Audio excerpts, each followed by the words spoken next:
Kita intip yuk keseruan event kopling, kopdar keliling dari Ayo Touring beberapa waktu lalu.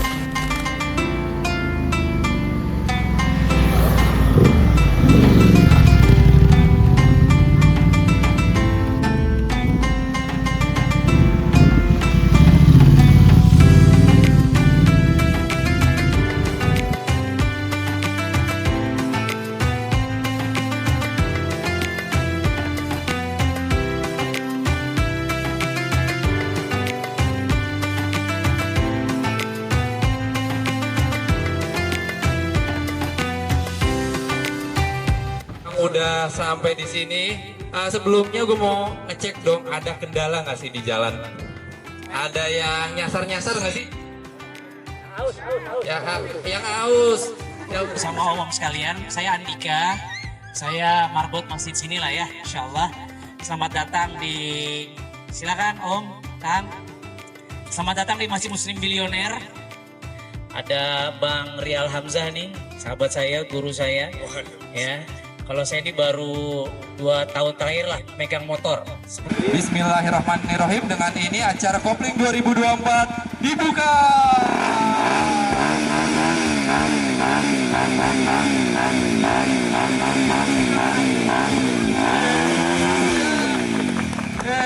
Alhamdulillah. Basic skill riding bermotor adventure, basic aja. Jadi nggak akan ngetes motornya atau nggak akan praktek secara langsung, tapi betul-betul basic. Ibaratnya ini buah jeruk, nah kita mengenal plastik yang buat bawa jeruknya dulu aja. Awal-awal touring ya, itu lengkapi dengan surat-surat ya. Kalau surat-suratnya sudah komplit, terkadang nggak pakai plat nomor depan nih, kita santai aja, surat-surat kita komplit. Walaupun ini nggak benar, ini nggak boleh. Maksudnya kalau mau diikutin, resiko tanggung sendiri gitu ya. Yang utamanya sebetulnya adalah restu dari keluarga, ya dok ya. Kalau kita nggak dapat restu, tiba-tiba touring, jalan, kecelakaan, susah lagi. Itu sering kejadian. Keluarga ini kalau yang masih tinggal sama orang tua dari orang tua, yang sudah ada istri dari istri. Kan gitu aja sebetulnya, simpel aja.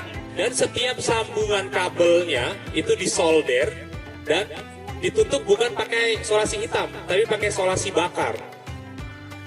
Ya, isolasi bakar, dan kabelnya itu juga harus standar otomotif. Jadi kalau lihat di Tokopedia nanti ada, di search aja kabel bintik ya. Kabel bintik itu adalah kabel yang seperti di kabel body ya, ya ada bintik-bintiknya.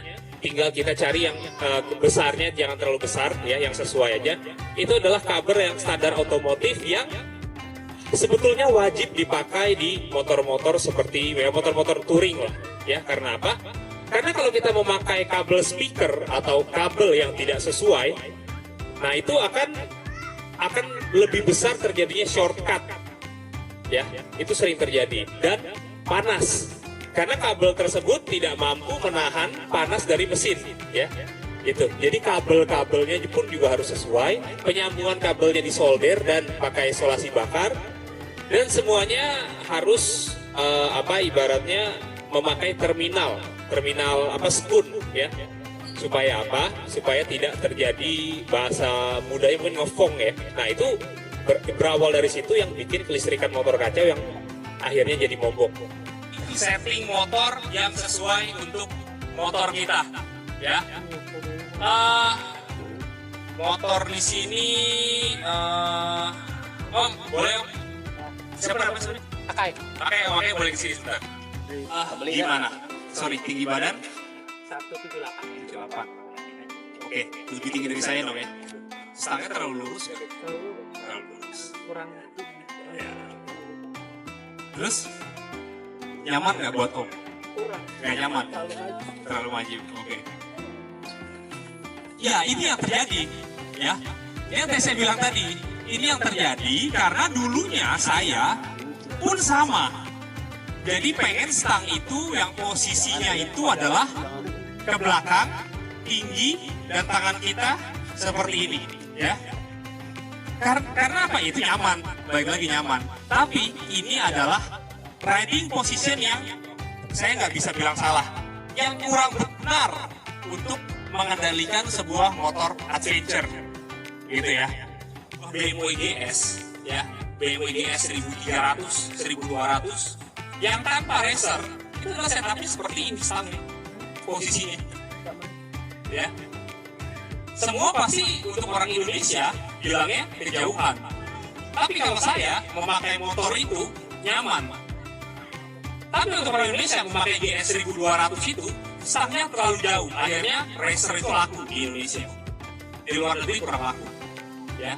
Tapi bukan salah pakai racernya, ya, bukan salah pakai racernya, ya. Tetap racer yang modelnya pivot, ya, yang modelnya pivot seperti ini, keuntungannya adalah bisa di adjustment, ya, maju dan mundur, itu oke. Tapi tetap kaidahnya adalah stangnya ini tidak boleh terlalu tinggi dan tidak boleh terlalu ke belakang, ya. Kita harus memberikan posisi riding yang arogan, ya. Ini yang dibuka. Jadi ini semua menjadi suspensi. Terlepas dari suspensinya nyaman atau tidak, badan kita ini lutut dan siku adalah sebagai suspensi. Jadi berkaitan dengan setup stang, ya. Jadi setup stang ini harus betul-betul di fitting sesuai dengan tangannya teman-teman. Gimana caranya? Preparation ini balik lagi ke preparation, ya.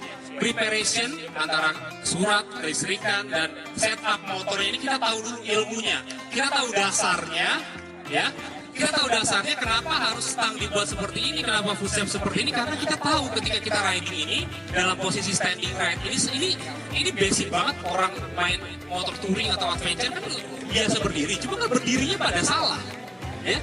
Berdirinya ada yang berdirinya tangannya begini, ya di foto keren loh, ini nggak keren sebetulnya, di foto jelek, ya. Antara berdiri tangannya begini, antara berdiri yang betul-betul tekniknya benar kan beda, seperti ini. Di fotonya juga pun beda hasilnya. Nah, atau orang siapa? Ini seperti ini berdirinya. Terus mau ngapain? Ini mau ngapain begini berdiri? Jadi bingung sendiri arahnya mau kemana. Ya mau ngapain gitu loh. Mereka duduk aja. Karena berdiri pun bikin beban. Iya, iya. Gitu. Berdiri pun bikin beban. Ya. Jadi apapun motornya sebetulnya bisa aja dibangun semua dia menjadi motor adventure. Tapi ini mungkin udah oke. Tapi double racer itu bahaya loh. Ya. Ininya nih. Tinggal posisi stang mungkin sudah oke, tinggal di footstep. Nah ini jarang banget teman-teman yang tahu kalau footstep ini bisa di gimana caranya kalau motor sport, kalau kita main motor sport itu kan zaman dulu nih pakai underbone supaya lebih mundur. Iya.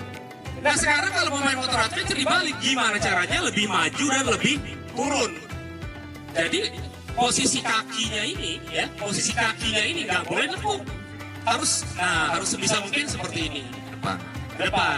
Kalau ternyata sudah diturunin, ya, tapi masih lebih nekuk, harus apa? Joknya ditebelin.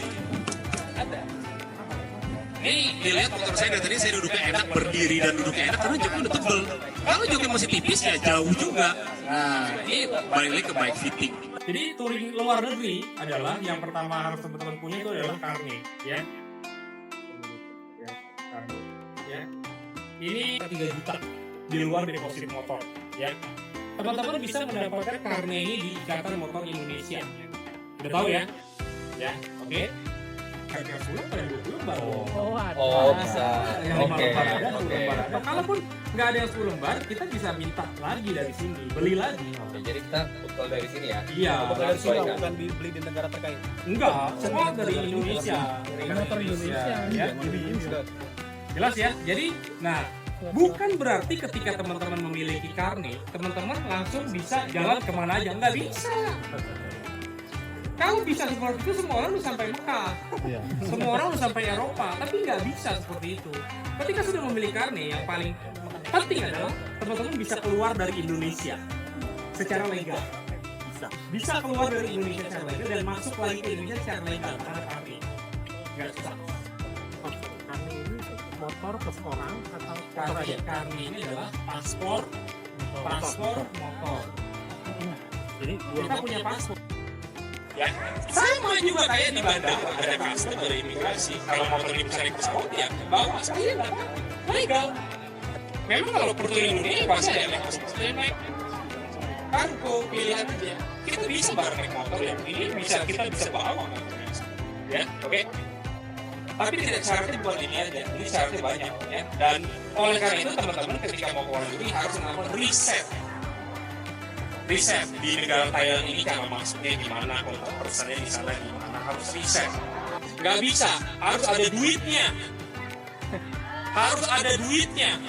Jangan mengharap pertolongan Allah karena tidak semua nasib kita itu baik dan sama seperti orang satu dengan orang lainnya.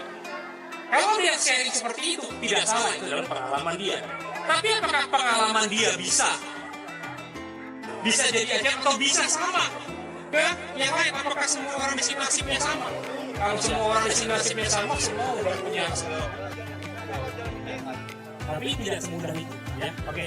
Jadi kalau misalkan kita dari Malaysia karne, Myanmar karne. Nah, ini dirobek lagi. Kita keluar dari Malaysia. Dirobek, ya. Ini kan dirobek nih, ya. Dirobek, di stem di sini, keluar dari Malaysia. Masuk Myanmar, ini dirobek lagi. Tuh, ya. Lembaran ini sama nih lembarannya kan. Lembaran ini diambil di custom Myanmar chop lagi. Satu kartu bisa berapa kali bolak-balik? Ini ada 10 lembar. Nah, 10 lembar itu kan 3 lembar. Berarti 10 lembar itu adalah untuk sampai kembali ke Indonesia. Kalau sudah habis di tengah jalan, beli lagi. Iya. Ini kan untuk Indonesia. Oke?